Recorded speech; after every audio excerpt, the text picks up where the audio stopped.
Hi, I'm Tammy Greenberg, Senior Vice President, Business Development at the RAB, and welcome to the Radio on Main Street podcast. The 2025 ANA Masters of Marketing Conference in Orlando, Florida was a week filled with learning, growing, better understanding the influence that AI, data, and human creativity bring to marketing results, and the opportunity for Team RAB to share the power of radio with more than 3,000 brand marketers. In this week's episode, RAB's President and CEO Mike Hulvey sits down with Brent Christenson, a seasoned CPG and healthcare marketer whose career spans Bayer, Hormel Foods, the Hershey Company, and currently the Director of Marketing Capability at Alcon Laboratories. A tremendous supporter of our medium, Brent is also an RAB Audio Advisory Board committee member. And in this conversation, Mike and Brent explore why radio still delivers unmatched attention and trust, how brands benefit from the captive listening environment of in-car audio, and why fundamentals, not fads, will continue to shape the future of marketing, even as AI reshapes the tools that we use. It's Radio on Main Street, our podcast series from the ANA. Hi, I'm Mike Hulvey, President and CEO of the RAB, and when our team saw our next guest walking down the hallway here in Orlando, like they screamed, like a rock star was arriving on the scene. Brent, how does that make you feel? I mean, I'm not a rock star, but I do love radio, and I'm so glad to be a part of this team and to help any way that I can. Radio is a great medium, and it's been a big part of an important part of my career. And to be able to get back and to offer insights and value to those who are looking at radio as a potential medium for investment, I'm happy to do that. And you have a great team. Well, we are blessed for sure, and our entire industry is blessed by our RAB team. Your last appearance on the Main Street podcast series, I believe, was with Erica about 2 years ago, maybe. Yeah, right. So you weren't here on site. What's changed? Well, first of all, for our audience, give us a little background, your background, the brands that you've been a part of. Sure. Then I'll follow with a question of why you like radio and audio so much, but let's start with your background. Sure. So I've worked a lot in CPG. I started my career early on with Bayer Pharmaceutical Company, did an extended internship with them, but then when I kind of officially kicked off my career, I worked for Hormel Foods, who actually did a lot of radio. And that's where I first got a taste of the power of what radio could do. I then went to the retail side, but ultimately landed at the Hershey Company, where radio was also a big component for what some of the big brands there. I managed the Reese's brand in the U.S., and now I work for Alcon Laboratories, and I'm in the med device pharma space. But radio, particularly earlier in my career, really was a compelling medium. For driving business, and especially thinking about folks driving home from work. The impulse purchase in the confection industry is a big deal, so it worked very well. And even for Hormel Foods, brands like Dinty Moore Stew, thinking about seasonal applications where you had a campaign driving people to think about and consider the important brands within their portfolio was also a very big deal for the company. You and I were having a conversation before we sat down today, and we were talking about our personal relationship with the media and the things that you just talked about in terms of the touch points that bring consumers and marketers together. But it starts with a relationship, right? And you have a relationship with the radio station that you listen to regularly, and if you miss that connection during your daily commute, which you have, I have a very similar relationship with 4 individuals in Indianapolis at a local sports station that become a part of my routine and my family. And it's weird because I feel like I'm the 5th person in that room. Right. And if I miss a conversation, especially right now where things are heightened in my community with the teams that I hold dear, I feel like I've missed something. And you have a very similar approach to that with that relationship with radio. So I think one of the important concepts is the difference between a product and a brand. And consumers understand that they can buy products, but what they really want is a brand and an experience around that brand. You've heard that in the conference over and over this year. It's been brought up in previous years and probably will always be a part of that. But even more brands today are trying to figure out what is the experiential component of building a brand that not only helps me to, okay, yes, the transaction happened, but how do I feel about that brand? What is my kind of emotional connection with that brand that's so important? And I feel that radio delivers that in a unique way. So having your brand show up as part of an experience, somebody talking about your brand in a way that's different than you would normally have, it brings a different perspective. And in fact, it makes you think about it. You're a captive audience sitting in a vehicle or wherever often you're in a vehicle, not always. There's a lot of other ways that you connect with radio for sure and audio in general. But you're a captive audience.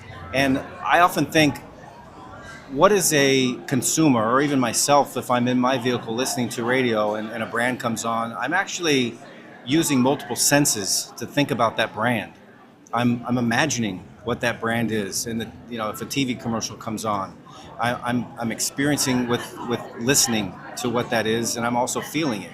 And then music is a part of my life, and often music is a part of an advertising spot, and with radio it's often the case.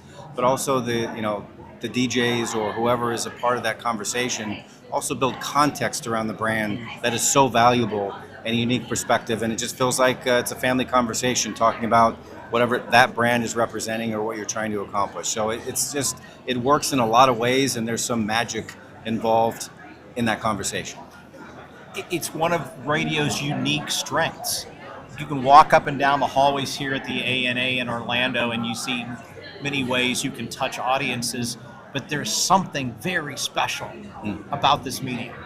Yes, it's music, it's art, and culture all bottled into one thing.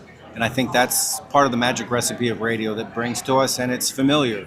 It's a trusted friend, and I think that's also, we've heard it from a lot of the media, or not the media, the content creators who have been here, how important that connection is and the trust factor.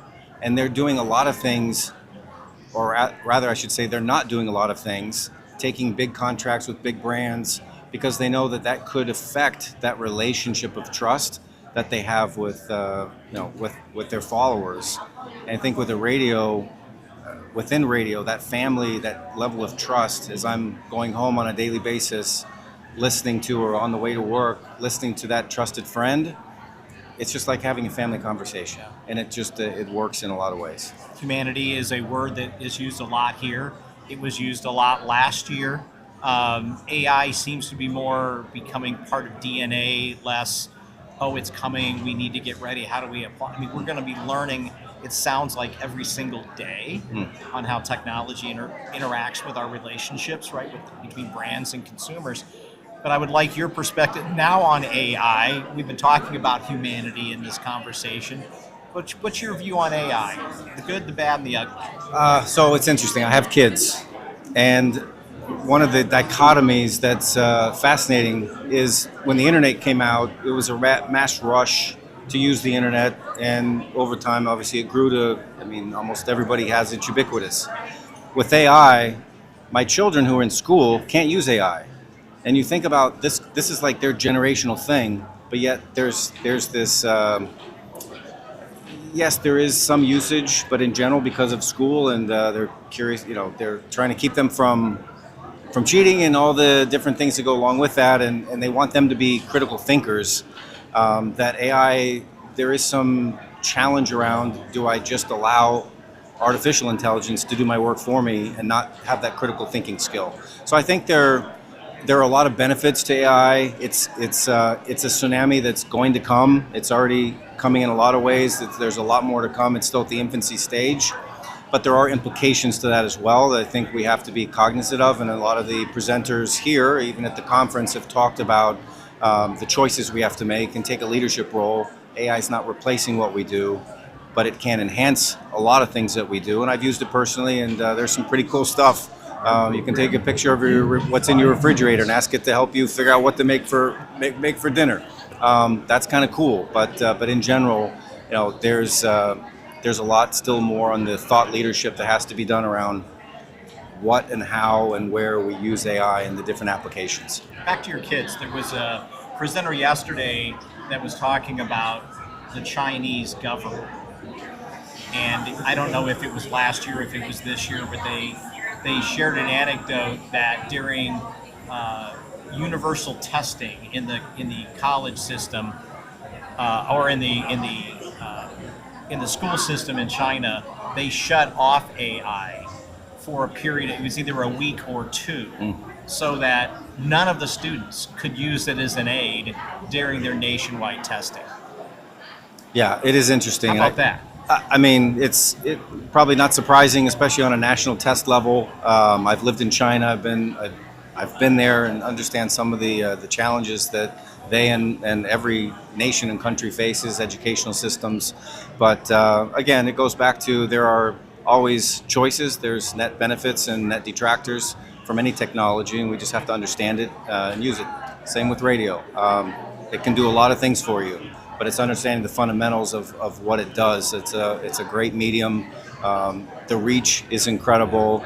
It's from an efficiency perspective and a cost perspective, it delivers a lot, and I think it's something I would invite anybody who's not leveraged radio or not familiar with radio, would invite them to consider it, have the conversation with your media agency, look at what media can do for you, particularly on the radio and audio front, because what I've observed is it also increases your base plan. So if you have, looking at your reach frequency, looking at your other mediums, the traditional, TV, social platforms, TV can actually help you extend that and in a very cost-effective way. So if you haven't considered it, high reco to get on board and think about it as a real strategic partner. There's a lot of big companies today that don't talk a lot about radio and audio, but that are using it, and probably it's such a competitive advantage for them. Is one of the reasons they're probably not talking about it is because they don't want all their competition to understand what they're doing. But again, a lot of advantages. So huge believer in what you're doing. Brent, we talk a lot at the RAB about radio being a force multiplier. It's exactly what you just said. Yes, it has strength on its own, but what it does in conjunction with others, it brings great value and effectiveness to marketing campaigns. So, to your point, radio, the very strong force multiplier. It's also a high touch point. So if you think about captivity of audience, one of the presenters today talked about, look, we can say that we reached an individual, but did we really reach that individual? Did we really capture their attention? Because often, like I see my kids and others, many others, they're in the middle of doing 5 different things when a TV commercial comes on the TV, when they hear something in various mediums, social media, they're scrolling. Did it really capture their attention? With radio, you have there's such a unique position. Again, I don't know the total percentage. I didn't do the homework before this interview to know the percentages, but think about the implications of somebody sitting in a vehicle where they're driving in traffic, engaging with their favorite radio station. One, you already have this kind of a love in your heart, right, for the radio station, for the the DJs. Our program will begin. But when your brand 2 minutes. commercial comes on, you can't go anywhere. There's nothing else to do but engage with it and to listen. And I think that's a unique advantage that radio has, is that you have a really captive audience, where a lot of the other ads and other mediums, it's not all wallpaper, but there is a massive amount of waste that's generated. We call it wallpaper, because a lot of it just doesn't it's not used as effectively as possible. And part of it is that engagement factor. And I think that is a wild card for radio of why it can work really well. Okay, I'm going to give you a last question. This is going to require you to look over the hill a little bit. Normally when you say look ahead 4 years, that used to be like midterm thinking. Now it's long-term thinking. So if you can peek over the hill and give us a look at what 2030 looks like in the marketing universe, any idea? A lot of things change. Change is inevitable. But what doesn't change are the fundamentals of marketing. I think throughout my career, it's the same fundamentals of understanding your audience, understanding what their likes, dislikes, how to reach that audience, what are the great mediums and vehicles to do that, and then having great creative to be able to captivate them, and then make sure that all the processes in place make it easy and convenient for people to engage with your brand and create experiences to get the emotional connection. That hasn't changed in 50 years, 25 years, 10 years. The fundamentals are going to be in place. It's like football, baseball. I'm an athlete earlier in my career. The fundamentals of sports don't really change. Please in fact, take you your go seats. back to the fundamentals to make Our sure that program you is about to begin. can continually deliver. And there's always going to be a lot of noise and a lot of changes and new technologies, but the fundamentals don't change. And one of the fundamentals, frankly, for me, is that there are some really great mediums to get the word out, whether you're looking at consideration, if you're trying to conversion, etc. Radio is a great way to address multiple opportunities to engage with your audience. So thank you for the opportunity to share a few thoughts. Thank you, and thanks for agreeing not to prepare for the interview today as you came down the hallway and were literally attacked by Team RAB. Thank you. I enjoyed our conversation. Oh, my pleasure. From seeing radio move candy bars off shelves to watching it build brand affinity across categories, Brent reminds us that radio's advantage isn't just scale, it's connection. In a distracted world where a lot of the content out there becomes background noise, audio still commands attention, it builds trust, and it strengthens every other channel in the mix. Brent's advice to all of us: continue to know your audience, create emotional relevance, and use the channels that truly reach people. And for brands that want impact, radio remains one of the most strategic tools available.